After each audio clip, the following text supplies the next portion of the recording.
लेकिन अभी भी पैसे कम पड़ रहे हैं। काजल, मैंने सोचा था कि एक बार ये व्यापार चालू हो जाता तो उसके बाद तुम्हें यहाँ से लेकर जाऊंगा, क्योंकि वह बहुत बड़ा व्यापार है। तुम दिन रात पैसों में खेलोगी, जो चाहे वह ले सकती हो, तुम्हारे सारे सपने पूरे कर सकते हो।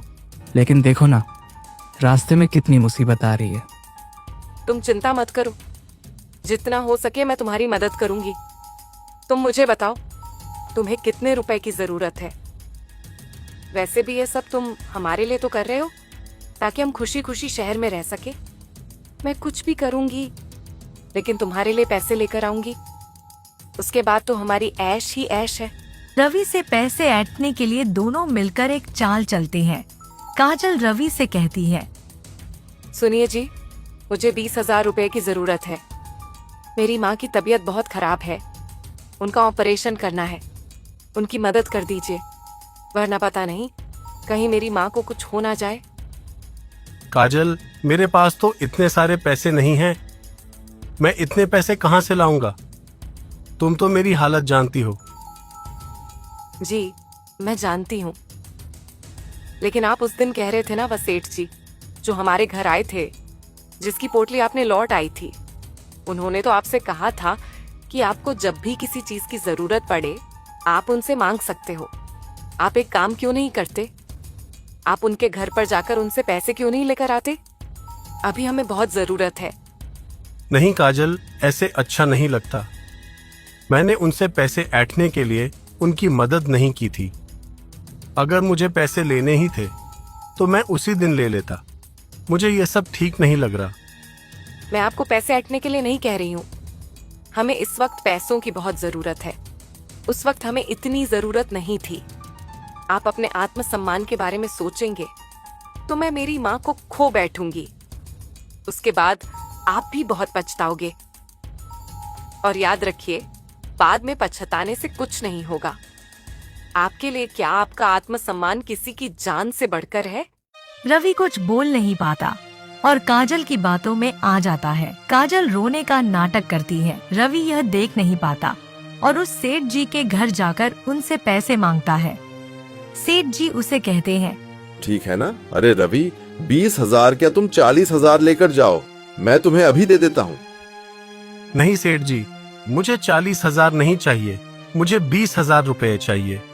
मैं आपसे मांगना तो नहीं चाहता था, लेकिन मेरी मजबूरी है। मुझे आपसे पैसे लेते हुए बिल्कुल भी अच्छा नहीं लग रहा। अरे रवि, तुम ऐसा क्यों सोचते हो? तुम ये क्यों नहीं सोचते कि जब मैं मुसीबत में था, परेशान था, तब तुमने मेरी मदद की थी। आज जब तुम मुसीबत में हो तो मैं तुम्हारी मदद कर रहा हूँ। मैं तुम पर कोई एहसान नहीं कर रहा। आज मुझे तुम्हारी मदद करने का मौका मिला है। आपका बहुत बहुत धन्यवाद सेठ जी।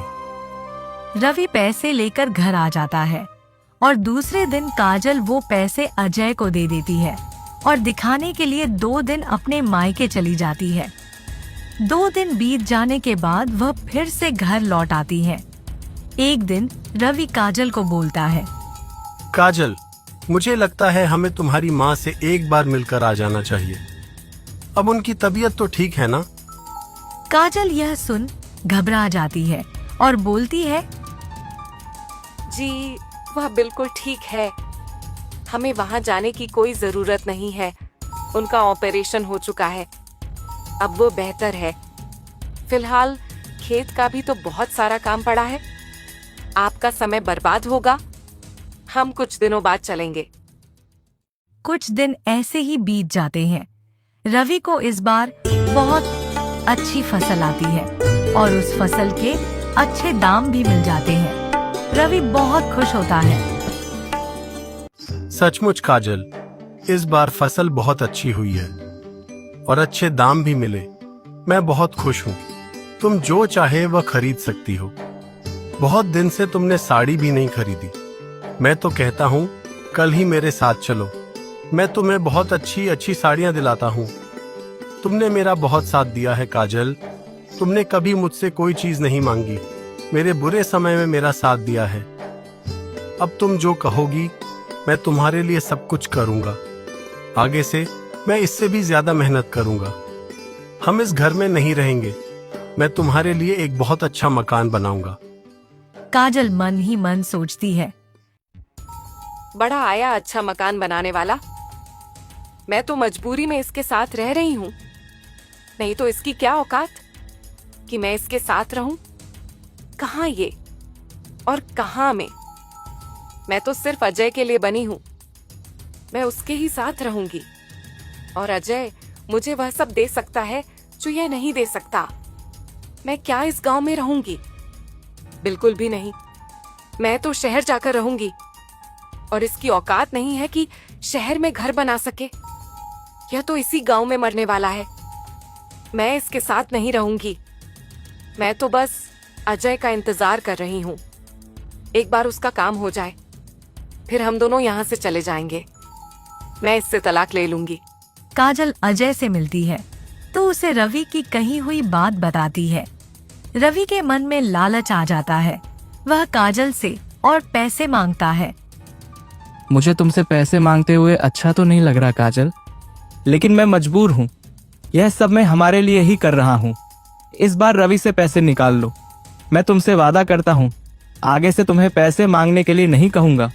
मुझे अभी भी थोड़े रुपए की जरूरत है और बस हफ्ते भर की बात है, उसके बाद हम दोनों यहाँ से चले जाएंगे। काजल रवि के पास जाकर उदास होकर बैठ जाती है। क्या बात है काजल, बहुत उदास लग रही हो। मेरी बचपन की एक पुरानी सहेली मिली थी। उसके पास बहुत सारे गहने थे और मेरे पास कुछ भी गहने नहीं है। वह मुझे बहुत कुछ सुना रही थी। वह कह रही थी कि हमारी औकात नहीं है कि हम गहने खरीद सके और न जाने क्या क्या बोल रही थी। उसने आपके बारे में भी बहुत भला बुरा कहा और मुझे बहुत कुछ सुनाया। मुझे बहुत बुरा लग रहा है। मुझे तो रोना आ रहा है। तुम चिंता मत करो काजल, इस बार हमें बहुत अच्छी फसल आई है। मैं तुम्हें उससे गहन दिला देता हूँ। क्या आप सच कह रहे हैं? हाँ बिल्कुल सच कह रहा हूँ। आखिरकार वह पैसे तुम्हारे ही तो है। तुम जो चाहे वह खरीद सकती हो। तुम कल ही मेरे साथ चलो, मैं तुम्हें गहने दिलाता हूँ। अरे नहीं नहीं, आप मेरे साथ मत चलिए।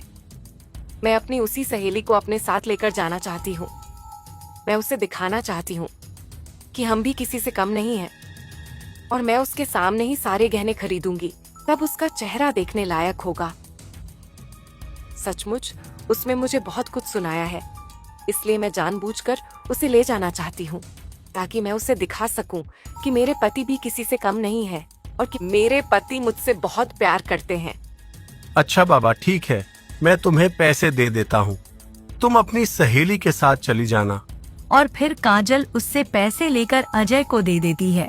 फिर अजय काजल से कहता है, मेरी बात ध्यान से सुनो काजल, मैं 2 दिन बाद यहाँ आऊंगा। तुम मुझे गांव के बाहर सब्जी मंडी में मिलना। मैं वहीं से तुम्हें लेकर जाऊंगा। गांव से लेकर गया तो सारे गांव वालों को हम पर शक हो जाएगा और पिताजी को यह बात पता चली तो फिर हमारी खैर नहीं। हम बाद में पिताजी को सब कुछ बता देंगे, लेकिन जब तक हम दोनों शादी नहीं कर लेते हम किसी से कुछ नहीं कह सकते। तो हमें सब कुछ चोरी छुपे ही करना होगा।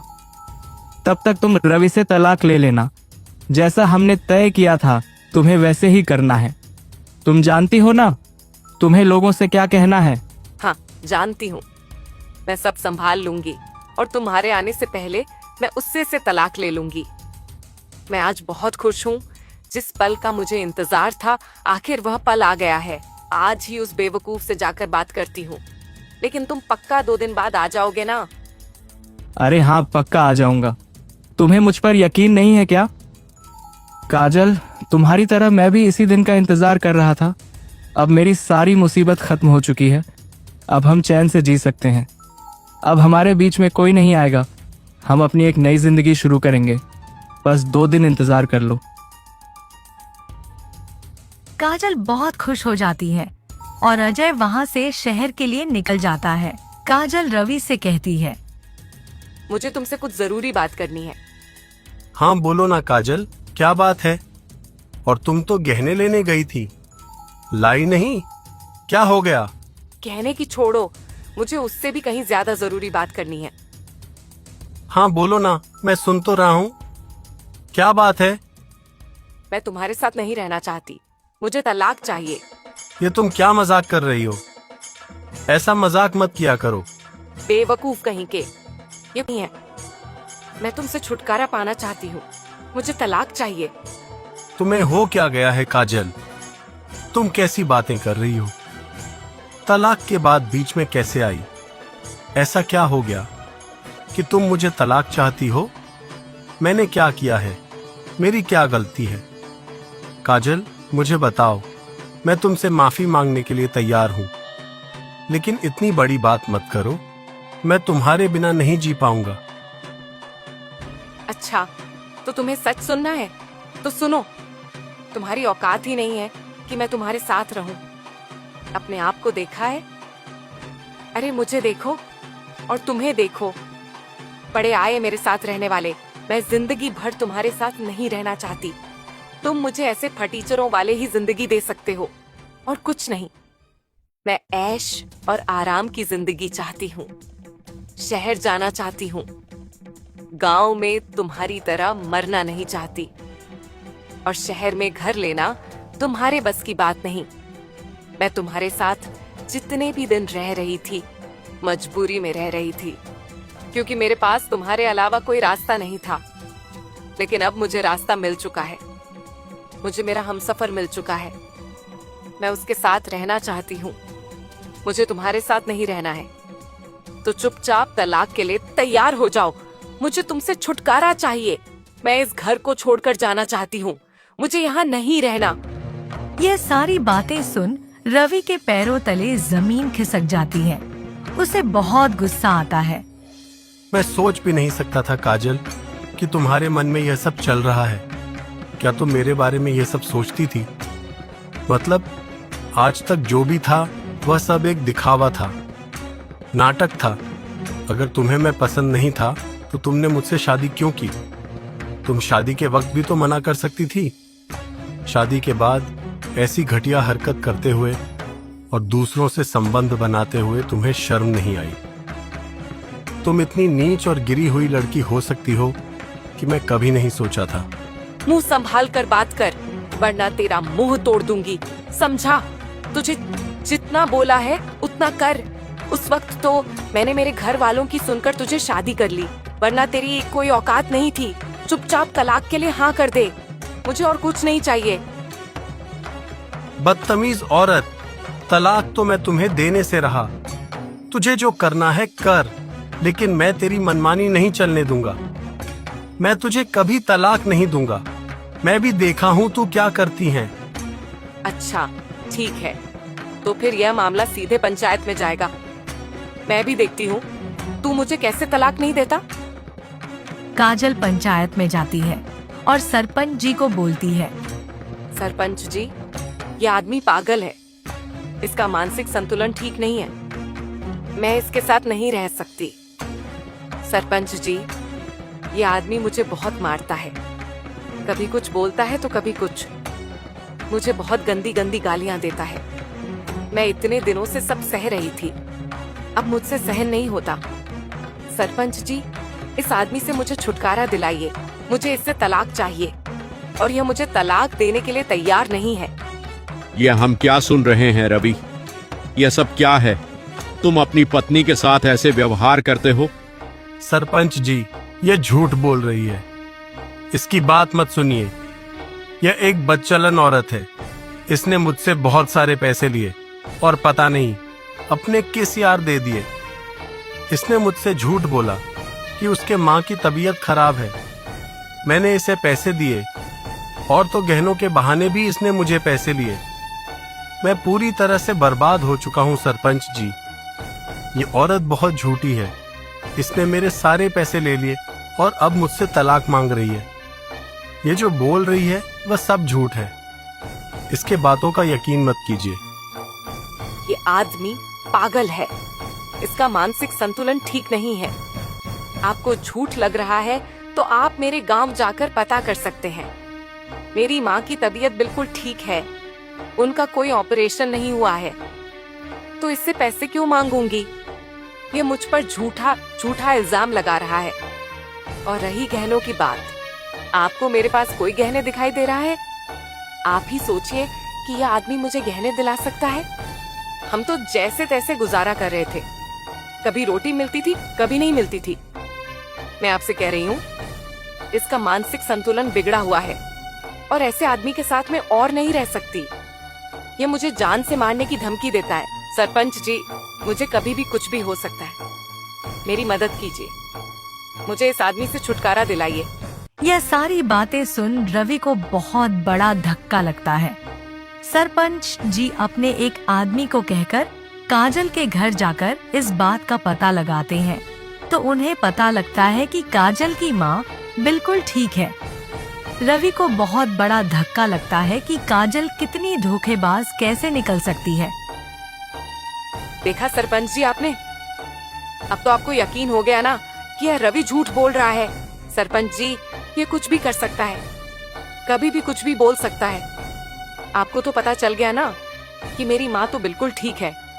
पता नहीं इसने वो पैसे किसको दे दिए और जानबूझकर मुझ पर इल्जाम लगा रहा है, क्योंकि यह मुझे तलाक नहीं देना चाहता, ये मुझे मार देना चाहता है।